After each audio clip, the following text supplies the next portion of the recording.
Thank you, Jason. Thank you, Jason. Very, very, very good. Patrick, come on up here. Man, we have a special guest with us today. I'd like to say he's an old friend, but I've only known him for 5 years, but that's your microphone, bro. Hey, this is my friend Patrick, and many of you, if you've been to Haiti with us, you've met him before because he is actually from the village where we do much of our ministry in Susmatla, and which is right there in that area with Mission of Hope. You've heard us talk about Mission of Hope a lot. And I'll never forget the first time I met this dude. Someone had, we were helping put a roof on his mom's house that they had just built right on the main drag there of the village and right on the main road. And he hung out with us for a while because he was a Bible college student at that time. And so he spent some time with us. And that was my first experience with Haiti. I will never, ever forget it.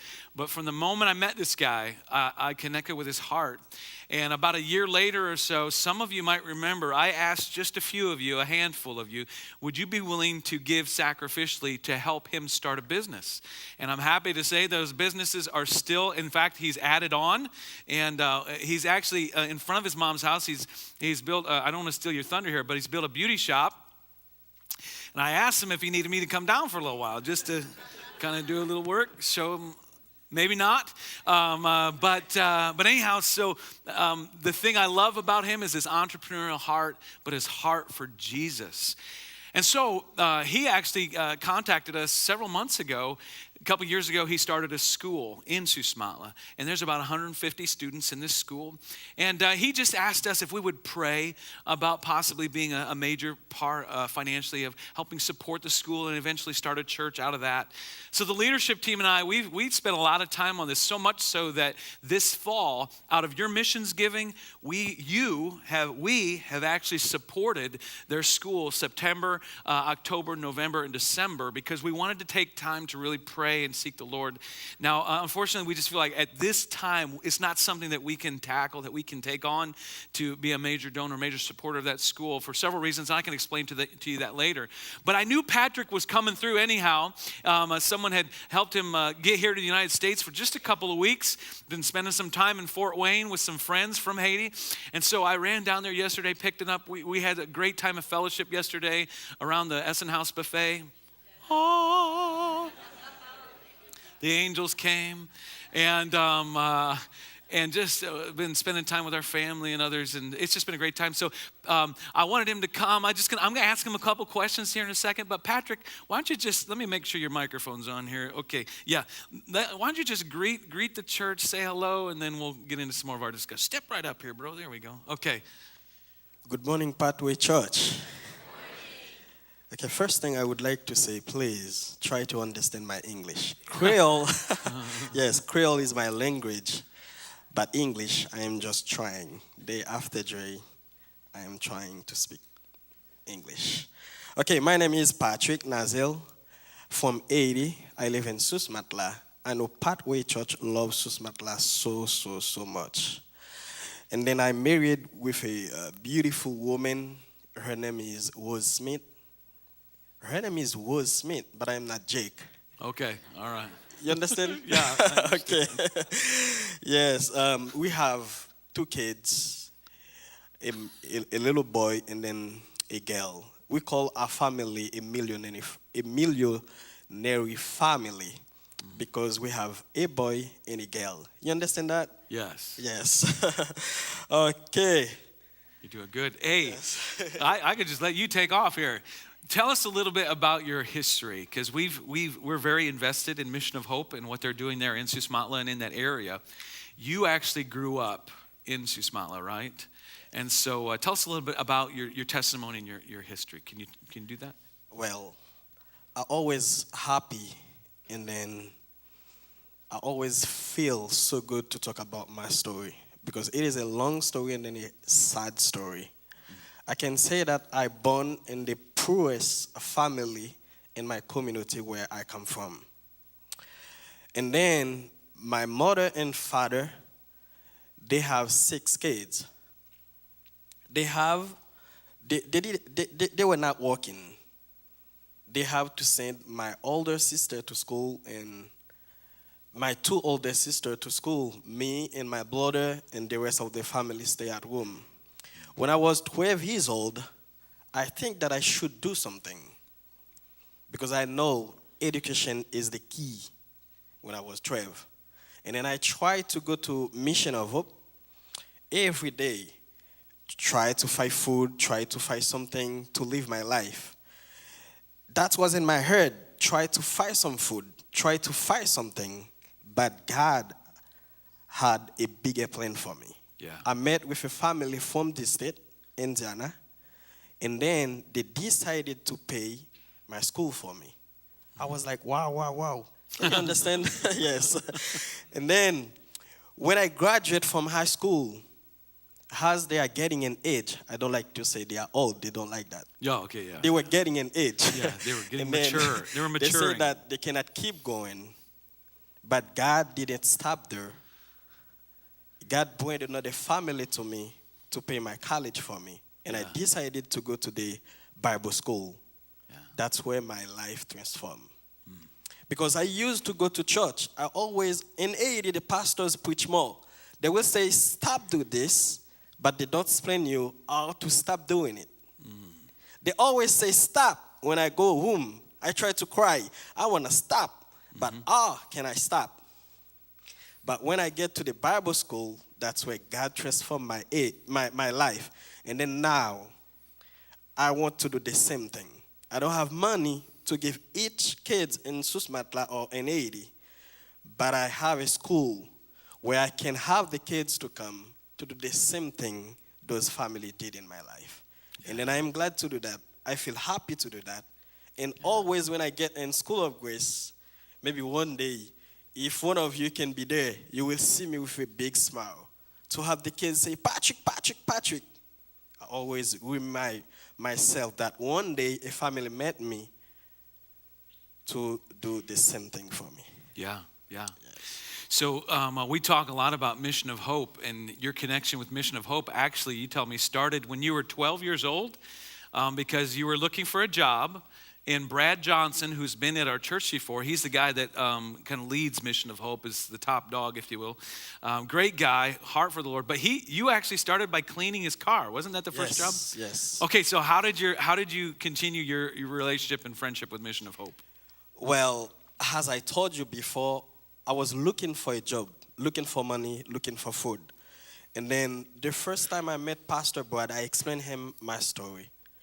As Pastor Scott already said, he is a good man of God. Yeah.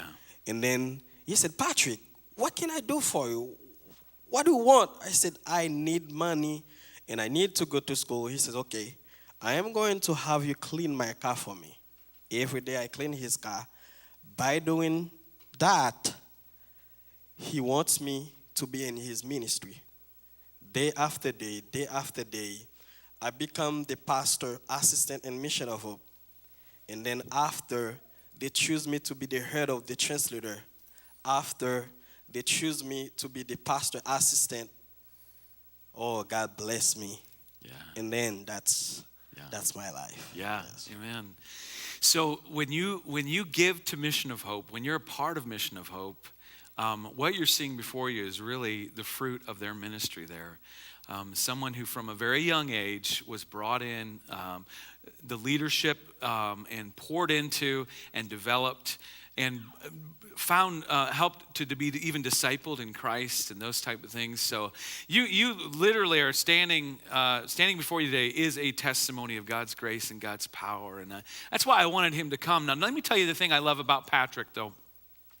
Is not only does he have a passion for Jesus and a passion for the Lord, he has a passion and he has a real entrepreneur's heart. And this community right here is an entrepreneurial community. We have a lot of small business owners in this area and even in this church. And the heart that Patrick has, he could go out and get a great job, and he has at times. But his heart isn't just to get a job for his family. His heart is to create jobs. Because you're telling me in Haiti, I think you said the unemployment, there's only like 10% of Haitians are working. Is that right? Yes. Yeah. Yes. So only 10% of their whole country is working. So what Patrick has done is he started a school, and he's got teachers teaching there that obviously they pay. He started the businesses and they pay people for that. So he's wanting to continue to do this. So I've just got a feeling this isn't the last we're going to hear from this guy and hear about what God's doing in him and through him. And so I wanted to just give him an opportunity to talk to you and just to hear his heart. Now, I've got one more thing I want to talk with you about. But is there anything else you wanted to say to the congregation before we talk about the food thing? Or are you good? You good? Yes. As Pastor Scott talking to you about, I would like to be an entrepreneur. When I was growing up, as I said to you before, my mother and my father didn't work in. Yeah. They didn't do anything. But when I tried to go to school, this is what I understand. 80 now is not looking for workers, but he is looking for entrepreneurs to create job because there is too many people suffering over there. Mm-hmm. If I create job and then I have a school where I can teach the little kids to be ready to create more job, the future of 80 cannot be the same. Yeah. And that's the heart that he has for School of Grace. It's the heart that we have for Mission of Hope as well. And so as he's even built his school, the School of Grace there in Susmali, he's built it in such a way that the center portion could eventually be turned into a sanctuary for a church. So have the educating of the kids as well as the church spiritual enrichment. So that's awesome. I got one more thing I want to talk about. In fact, I want to stay right here with me. Bob, can you catch that? Jason, can you catch that? Okay, Sarah will. Darcy, can you catch that? Just take a look at that and then pass it on back in the rows. Talk to us just for a minute, Patrick. We've only got a minute here because someone needs to preach, and he's got a good message he's hoping to preach. But here's the deal. Talk to me about the hunger. I told Patrick before, and I've told you before, I'm not sure. Now listen, I've been hungry before. I know it's hard to believe, but there's times when I would even say, man, I'm starving. But I never knew what hunger was until I looked it in the eyes as I walked through the villages in Haiti. And you see some of these little kids malnutritioned, and you can tell by the hair and the stomach. And I never saw hunger until I walked into that village. And so talk to us just for a second about even about what's it like for the average Haitian child in Haiti. Some of those who are in your school. I know a couple weeks ago you talked about on Facebook about one of the little kids came in and had a stomach ache and it was because they were hungry. Tell us about what that looks like from your perspective, hunger from a Haitian perspective as opposed to an American perspective. Okay. 2 weeks ago, I was in Chicago. Okay. And then my friend Gerard come to take me from Chicago for me to stay with Fabio. Fabio is his middle name, but his good name is Nustaki all the time. Uh-huh. And then as I stay in his house, I see anytime his son asks him for something, he will just take his key, take his car, and then go out, buy him something. Quick, I was thinking about 80. And then I feel like I want to cry. Because even me, it is not everything that my kid will ask me to give it to them. Because the money that I get, I have too many people to help. Sometimes I don't have anything in my pocket. Mm-hmm. And then I said, wow, what's happening? Anything he wants, he just asks his daddy, and then his daddy go out and then take it for him. And then we have so many kids in Haiti that's suffering, hungry. Mm-hmm.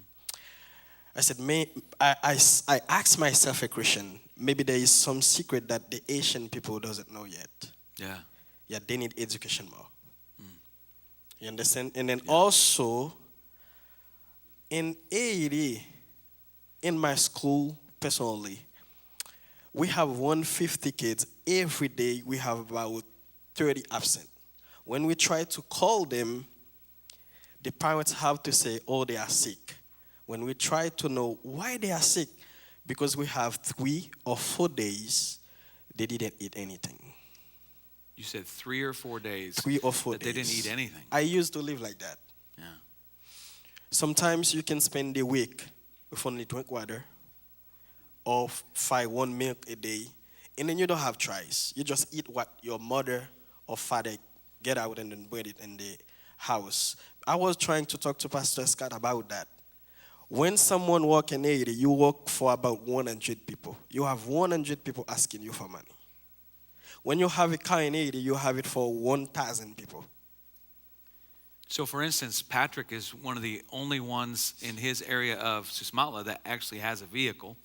And so what he's saying is so when you have one vehicle, you're pretty much, that vehicle is for about 1,000 people.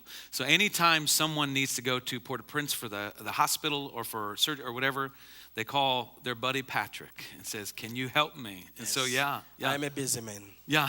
Busy man. Yes. Well, this food, maybe next time you go to Haiti, Pastor Scott, I will have you ask someone a question about this food. They call it hope. They call it hope. Hope. Oh, wow. Yeah. When someone in Haiti can get this one, they feel like they find hope. Maybe for you guys, hope is another thing, bigger than that. But this is hope for the Asian nation. Oh, wow. Can you believe it? That's awesome. Yeah. Yeah, this is hope. This is a very good food for us. We like it, and everybody in Haiti would like to have some of it.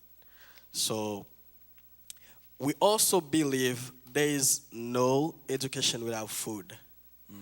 When the school have this food, the kids, they don't stay home anymore. They can cook for them.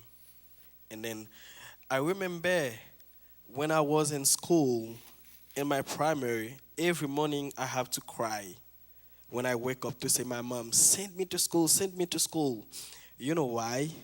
Because at that time, they were giving some food. I feel more happy at school than I am at home. My mom doesn't have anything to give, but at school I will get something to eat. Yeah. So when you went to school, it might be that only meal you'd have that day. Yes. Yeah. Mostly. Well, the reason why I had these pass packs, some of you even remember in January, we actually put these packs together. These are food packs, and we end up paying right around 60 cents, I think it is. 60 cents for a food pack. And these things, when you add water, can feed a whole lot of people, feed a Haitian family for a day for 60 cents. I know I sound like maybe I should be on TBN or something here, but seriously, this is the real deal. And so what we've done is we've decided that for our Christmas offering, December the 18th, it's not today, but it's coming up December 18th, our goal is to, first off, raise $6,000, 60 cents a meal, so that we can do 10,000 of these packs. But we're not just going to give them the money. We're actually literally going to pack these things. When our team is down in Haiti, we got a team of about 15 folks or whatever going to be down in Haiti. We, on February the 19th, on that Sunday, as soon as service is over, we're going to clear out this place, and we're going to pack these ourselves, seal them, the whole thing, and then we'll ship them, make sure they get sent out. And Mission of Hope will get these and use them in their feeding program. And so we are going to be a part, we already are a part. We support Mission of Hope every single month with your missions money. We support it together. But specifically, for our missions, for our global outreach as part of the Christmas offering, we're going to take and give $6,000. We're going to use these meals and bless others even in Susmatla. So we're not taking an offering or anything today, but I just wanted to give you a heads up. This is what it's going to look like. It's going to be awesome. You're going to be a part of it and part of making a difference. So you know that this comes with a cost. It's going to cost about $6,000 to do 10,000 of these packs. Now, are we really going to be able to do 10,000 packs? The last time we did 6,000 packs, so this time we decided to bump it up. We're going to do 10,000 packs this time, but of course it comes at a cost for the supplies and the product and the shipping and things. So for $6,000, we can do that. So that's why in the Christmas offering, we're gonna take 6,000. We're hoping to raise at least that 6,000 for that, and then that's our global part of that Christmas offering. Then the other part is we're gonna reinstate and refund some stuff in the general fund. I'll tell you more about that next week. So there's two parts to that. There's a letter. Watch your weekly update this week. But what I really wanted you to get today, while Patrick, I thought the timing was great. While Patrick was here with us, I wanted you to hear the impact that these food packs. Did you hear what he said? These are hope. When they see a bag like this, they see hope that today they're going to be able to have a meal. They're going to be able to eat. And so I just want you to pray with me. That's all I want you to do today. I literally want you just to pray, God, what is it that you want to give through me? Some of you, you could give $1,000 or more. Others of you, it's going to be a challenge to give $20 or more. My encouragement to you is this, is let's just, every one of us, let's come prepared December the 18th. Let's come prepared to everybody give something so that we can minister and be a part of this. Amen? Good stuff. Patrick, have you appreciated Patrick being with us today? Come on, would you give him a hand? Thank you so much, my brother. Would you like to be seated?